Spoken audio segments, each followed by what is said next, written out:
Hello പ്രിയപ്പെട്ടവരെ, അതെ ഇന്ന് ഞാൻ വെക്കാൻ പോകുന്നൊരു മീൻ കറിയാണ് കേട്ടോ. അപ്പോൾ ഈ മീനിൻ്റെ പേരേ ചീങ്കണ്ണി അല്ല പുങ്ങണ്ണി. അതെ, അപ്പോൾ ഇതിന് വേണ്ട സാമഗ്രികളൊക്കെ ഞാൻ അരിഞ്ഞ് പെറുക്കിയൊക്കെ എടുത്തിട്ടുണ്ട്. എന്താണെന്നൊക്കെ കണ്ടാൽ മനസ്സിലാവുമല്ലോ അല്ലേ.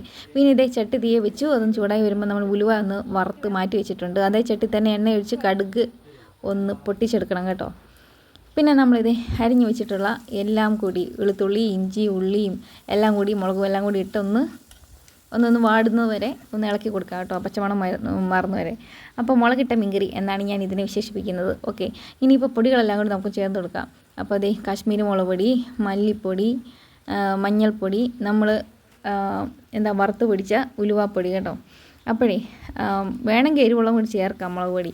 പിള്ളേരൊക്കെ ഉള്ളടത്ത് പാടാണല്ലോ. അപ്പോൾ ഇത് പച്ചമണം പോകുന്ന വരെ നന്നായിട്ടൊന്ന് ഇളക്കിയിട്ട് ഇതേ വെള്ളം ഒഴിച്ച് ഒന്ന് കുറുകി വരുമ്പോൾ കുടമ്പുളി ഇട്ട് കൊടുക്കുന്നുണ്ട് കേട്ടോ. വൈക്കട വെള്ളം വരുന്നുണ്ട് എന്താണോ. അപ്പോൾ 2 കുടമ്പുളി ആയിട്ടായിരുന്നു ഇത് ഒരെണ്ണേ കാണിച്ചിട്ടുള്ളൂ കേട്ടോ. പിന്നെ മീനൊക്കെ ഇട്ടിട്ട് ചേർത്ത് നന്നായിട്ടൊന്ന് ഇളക്കി കൊടുക്കുക.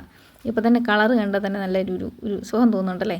പിന്നെ ആവശ്യത്തിന് ഉപ്പ് കേട്ടോ. എന്നിട്ടൊന്ന് മൂടി വെച്ച് വേവിക്കാം. ഞാൻ പറയുന്നത് നമ്മുടെ നാവിൻ്റെ ടേസ്റ്റ് പലതാണല്ലേ, അപ്പോൾ അതിനനുസരിച്ചാണ് കേട്ടോ മുളകും എരിവും പുളിയും അങ്ങനെയുള്ള സാധനങ്ങളൊക്കെ. പിന്നെ ഇല്ലാത്തടത്തുനിന്ന് ഞാൻ 2 കരിവേപ്പില ഒപ്പിച്ച് അതിനകത്ത് ഇട്ടിട്ടുണ്ട് കേട്ടോ. ഇപ്പോൾ ഏകദേശം കറി റെഡി ആയിട്ടുണ്ട്. ഉപ്പും പുളിയൊക്കെ നോക്കട്ടെ. കുഴപ്പമില്ല കേട്ടോ, വലിയ കുഴപ്പമൊന്നുമില്ല. അപ്പോൾ നമുക്ക് ഇനി കപ്പ കഴിക്കാം, കപ്പയും കൂടെ കഴിക്കാം കേട്ടോ. നല്ല വിശപ്പുണ്ട്, കുറേ നേരമായി ഈ പരിപാടിയൊക്കെ തുടങ്ങിയിട്ട്. കാണുന്ന പോലെ എത്ര എളുപ്പമുള്ള പരിപാടിയൊന്നും അല്ല. അപ്പോൾ ഞാൻ കഴിച്ചിട്ട് വരാവേ. ടാറ്റാ, അടുത്ത വീഡിയോയിൽ കാണാം.